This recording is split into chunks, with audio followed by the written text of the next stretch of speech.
या सर्व कथा माझ्या स्वरचित असून याला मी स्वतः माझ्या आवाजात रेकॉर्ड केलं आहे, त्यामुळे कृपया कुणीही कॉपी करण्याचा प्रयत्न करू नये. सरद या कंपनीच्या सीईओने आर्यनला अडचणीत आणण्याचा पूर्ण प्लॅन केला होता, कारण जर आर्यन निर्दोष सिद्ध झाला तर सरद या कंपनी रसातळाला जाणार होती आणि दोघांपैकी कोणातरी एकाचंच अस्तित्व तिथं राहणार होतं. मग त्यामुळे आर्यनलाच मार्गातून हटवण्याचा त्यानं प्लॅन केला. त्याला आता अशा मुलींची गरज होती ज्या आर्यनवर त्यानं आम्हाला सेक्शुअली हॅरॅश केलं असा आरोप बेधडकपणे करणार होत्या. आणि मग असे खोटे आरोप करताना त्या मुली फार पोहोचलेल्या असाव्या लागतात, कारण नंतर आर्यन त्यांना सुद्धा चेक करणारच हे त्याला माहीत होतं. त्यामुळे आता त्यानं काही मुलींना बोलावलं इंटरव्ह्यूसाठी आणि सरळ त्यांना पैशाचं आमिष देऊन म्हणाला, तुमच्यापैकी जी जास्तीत जास्त कपडे उतरेल, माझ्यासमोर येईल, तिची जॉब पक्की. आणि आता हे ऐकलं आणि मुली चकितच झाल्या. तसं त्या सीईओनं आणखीन पैसे वाढवले आणि म्हणाला, ही फक्त तुमची आजची दिवसाची सॅलरी आहे. इथून पुढे आणखीन सॅलरी वाढत जाईल, पैसे मिळत राहतील, तुम्ही फक्त हो म्हणा. आणि आता यातल्या काही मुली सरळ फाईल उचलून निघून गेल्या. त्यांना हे असलं काही जमणार नव्हतं. आणि काही मुलींनी सरळ खांद्यावरून ड्रेसची पट्टी काढून छाती दाखवायला सुरुवात केली. मांड्यावरचा ड्रेस वरती घेऊन मांड्या दाखवायला सुरुवात केली. आणि तो सीईओ खुश होऊन त्यातल्या दोघी तिघींची निवड करत म्हणाला, गुड, तुम्ही सिलेक्टेड आहात.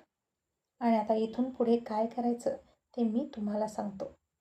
असं म्हणून तो पूर्णपणे आर्यनच्या विरोधात साम दाम दंड भेद वापरून प्लॅन करायला लागला.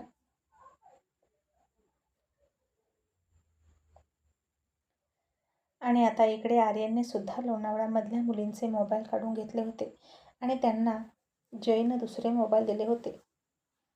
त्या मोबाईलवरून त्या घरी बोलत होत्या फक्त, आणि घरच्यांना दिलं असा वाटत होता की आपली मुलगी सुखरूप आहे. पण कुठे आहे हे मात्र सांगण्याची परवानगी नव्हती आणि त्यामुळे त्यांच्यापर्यंत कोणीही पोचू नये म्हणून ही सगळी खबरदारी घेतली होती. आणि आता दुसऱ्या दिवशी अर्जुनच्या ऑफिसच्या बाहेर पुन्हा मीडिया जमली, कारण त्यांना आता अर्जुन जज असल्यामुळे त्याच्याकडून काय ते समजणार होतं. आणि अर्जुनला प्रश्न करण्यात आले की आर्यन देसाई वर्सेस सरदिया कंपनी या केसमध्ये काही इम्प्रूव्हमेंट आहे की नाही. जनतेला काहीतरी कळालं पाहिजे अर्जुन सर, तुम्ही काहीतरी सांगा. आणि अर्जुन म्हणाला, अजून तरी माझ्यापर्यंत दोन्हीही पार्टी त्यांचे पुरावे घेऊन पोहोचल्या नाहीत. आणि आता मी दोन्ही पार्टींना फक्त 4 दिवसांची मुदत देतो. या दरम्यान त्यांनी आपलं म्हणणं खरं करून दाखवावं विथ प्रूफ, नाहीतर मी फायनल डिसिजन घेऊन टाकेन.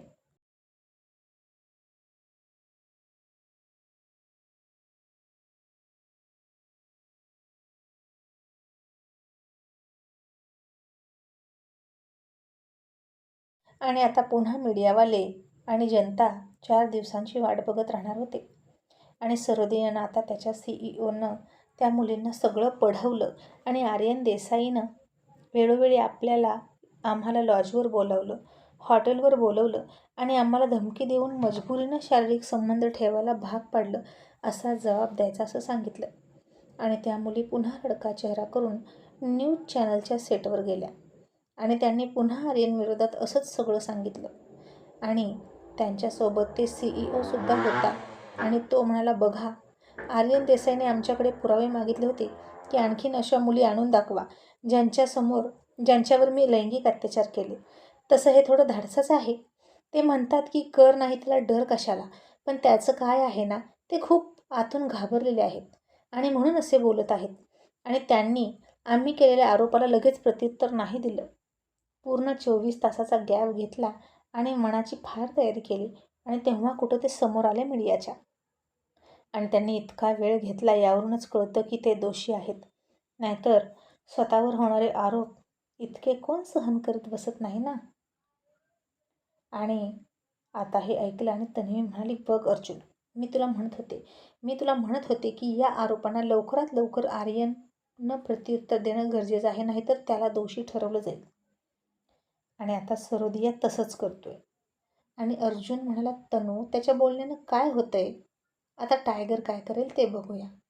आणि तन्वी म्हणाली, पण या मुली आणल्या तरी कुठून येणं? अर्जुन म्हणाला, पैशासाठी स्वतःला विकणाऱ्या, स्वतःची इज्जत विकणाऱ्या मुली काही कमी नाहीत, भरपूर आहेत. त्यापैकीच याही आहेत. तन्वी म्हणाली, पण आता पुढे काय होणार? अर्जुन म्हणाला, मी काही ज्योतिष आहे का पुढे काय होणार आहे सांगायला? 4 दिवसांचा टाईम दिलाय, आपण वाट बघूया.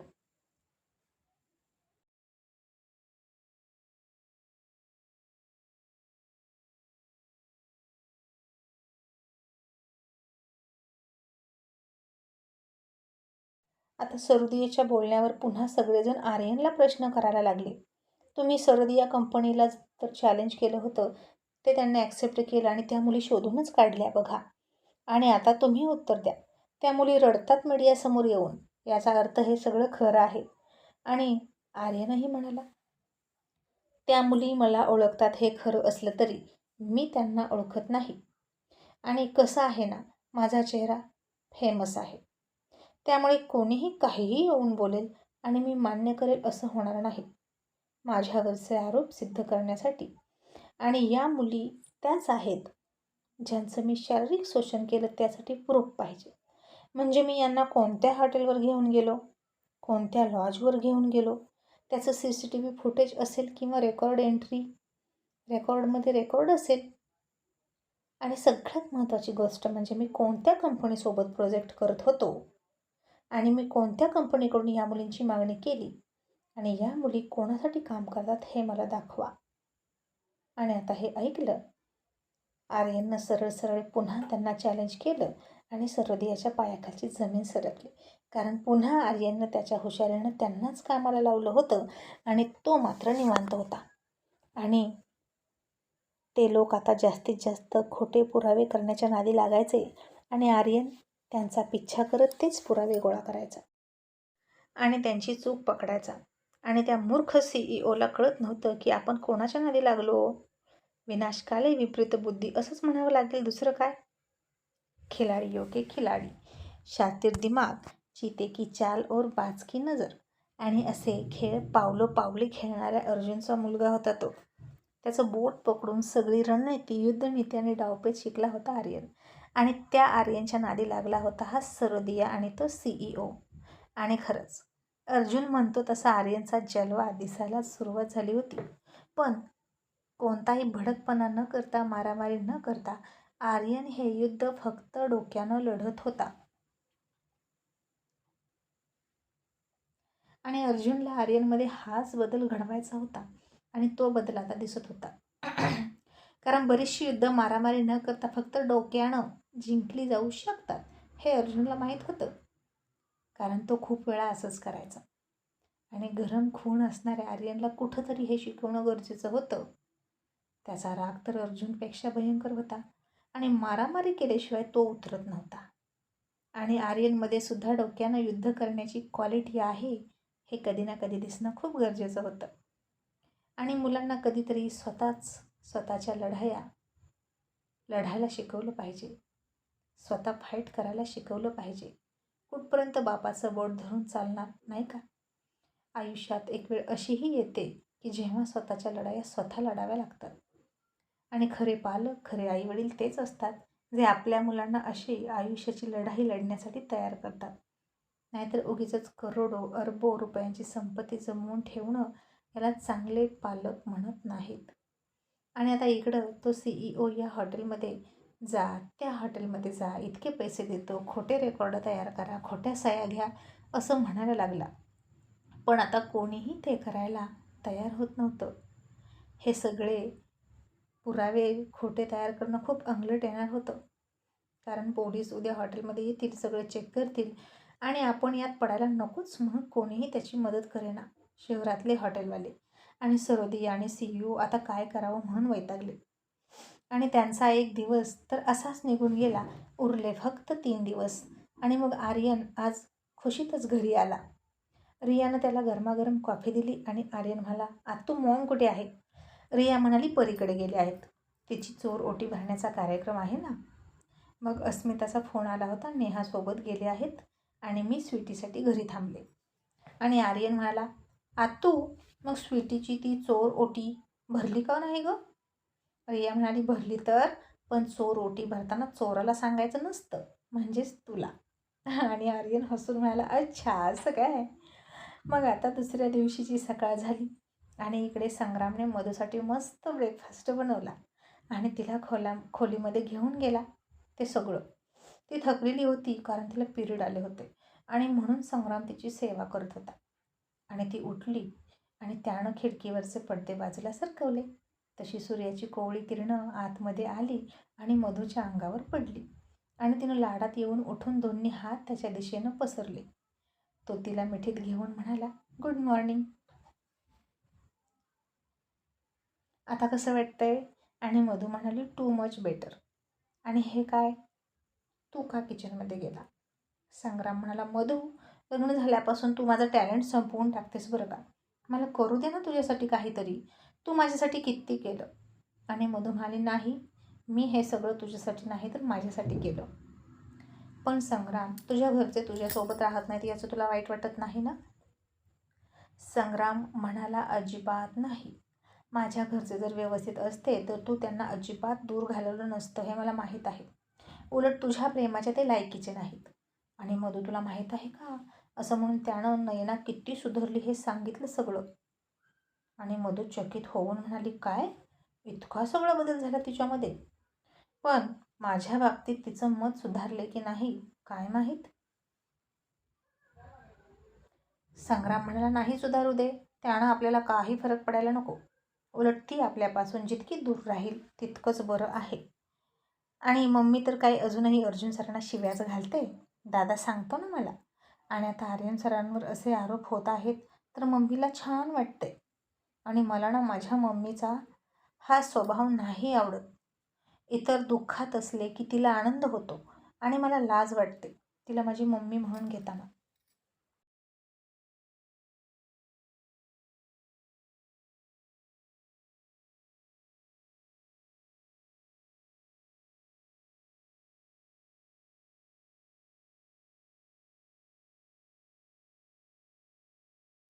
आणि मधू म्हणाली, खरंच त्यांच्या पोटी तुझ्यासारखा संवेदनशील मनाचा मुलगा जन्माला येणं म्हणजे आश्चर्य आहे. आणि त्या म्हणतात की त्यांचे संस्कार आहेत तुझ्यावर, पण मला नाही असं वाटत. हे तुझे स्वतःचे गुण आहेत जे तू डेव्हलप केले आहेत. आणि संग्राम म्हणाला, असू द्या, चला टेक अ बेड टी, असं म्हणून तिचा बेड टी तिच्या हातात दिला आणि चिअर्स म्हणून तो सुद्धा त्याचा चहा प्यायला लागला. मग दोघेही तयार झाले. तो त्याच्या गाडीने ऑफिसला निघाला आणि मधू दुसऱ्या गाडीनं कॉलेजला निघाली. हल्ली मधूनं कॉलेज करत करत फॅशन डिझाईनचा कोर्ससुद्धा केला होता आणि थोड्या थोड्या डिझाईन ती करायची. आणि इकडे जितेंद्रला नयनानं आजही ब्रेकफास्ट दिला, सासूला सासऱ्याला सुद्धा दिला आणि आजही त्याला म्हणाली, अर्जुन सरांची भेट होईल का? आणि जितेंद्र म्हणाला, सॉरी, सध्या ते किती मोठ्या केसमध्ये अडकले आहेत माहीत आहे ना. त्यांच्या स्वतःच्या मुलावर आरोप झाले आहेत आणि अशावेळी त्यांची कोणालाही भेटण्याची मनस्थिती नसणार. ते फक्त आणि फक्त फॅमिलीतल्या लोकांना भेटतात. आणि हे ऐकलं तसं नयना गप्प झाली आणि ती दुपारी मार्केटमध्ये गेली. नेमकं तिला मधू दिसली आणि मधू माझी हेल्प करेल का? जर मी तिला म्हणाले की मला अर्जुन सरांशी भेटायचं आहे तर अर्जुन सर नक्की मधूकडे येणार एका पायावर. आणि काय करू असा विचार नयना करायला लागली. पण आता मधूनं नयनाला माफ करेल का आणि तिची ही अर्जुन सरांना भेटण्याची इच्छा पूर्ण करेल का हे पाहणं इंटरेस्टिंग ठरणार आहे. आणि आता इकडे दुसराही दिवस संपला. उरले फक्त 2 दिवस आणि सगळ्यांचंच लक्ष त्या तारखेवर होतं ज्या तारखेला अर्जुन त्याचा निर्णय सुनावणार होता. आणि सरोदिया कंपनीला आर्यनच्या विरोधात भक्कम असा पुरावा सापडला नाही आणि आर्यन विरोधात रेकॉर्ड बनवण्याचा त्यांनी हरेक प्रयत्न केला. आणि आजही CEO मीडियासमोर आलाच आणि त्यानं मोठ्या वकिलांचा सल्ला घेतला होता आणि तेव्हाच आला होता. आणि आर्यनला कोड्यात टाकणारा प्रश्न करत तो म्हणाला, ज्या अर्थी आर्यन देसाई आमच्याकडे पुरावे मागत आहेत त्या अर्थी ते फारच हुशार आहेत. पण त्यांना काय वाटतं, पोलीस आणि आम्ही बुद्धू आहोत का? जेव्हा एखादी व्यक्ती अशी घाणेरडी कामं करते, कायद्याच्या विरोधात जाऊन वागते, तेव्हा उघड उघड CCTV कॅमेरा ऑन करून कोण करतं असली कामं? या सगळ्या मुलींचं असं म्हणणं आहे की आर्यन सर त्यांना वेगळ्याच ठिकाणी घेऊन जायचे, कुठल्याही लॉजवर किंवा हॉटेलवर नाही. त्यांची एक स्वतंत्र अशी बिल्डिंग आहे जिथं CCTV नाहीत ना कुठलंही एंट्री रेकॉर्ड आहे आणि तिथे या मुलींचा ते उपभोग घ्यायचे. आणि आता त्यांच्यासारख्या श्रीमंत व्यक्तीचं या शहरातच काय अख्ख्या देशभर जगभर कुठे कुठे प्रॉपर्टी असतील काय माहीत. असा पलटवार सरोदियाच्या CEOने केला आणि पुन्हा आर्यनवर प्रश्नचिन्ह उभं राहिलं. आणि हे असू शकतं. सरोदियाच्या बोलण्यात दम आहे असं सगळ्यांना वाटलं आणि पुन्हा बाजी सरोदियाच्या बाजूनं पलटली आणि आर्यन निरुत्तर झाला आणि काय उत्तर द्यावं त्याला कळेना. आणि आता काय होईल पुढं पुढं काय लिहावं हे मलाही कळेना. आर्यन कसं उत्तर देईल हे पाहणं इंटरेस्टिंग ठरणार आहे. तुमच्याकडे काही आयडिया असतील तर कमेंट्स करून नक्की सांगा. Thank you so much.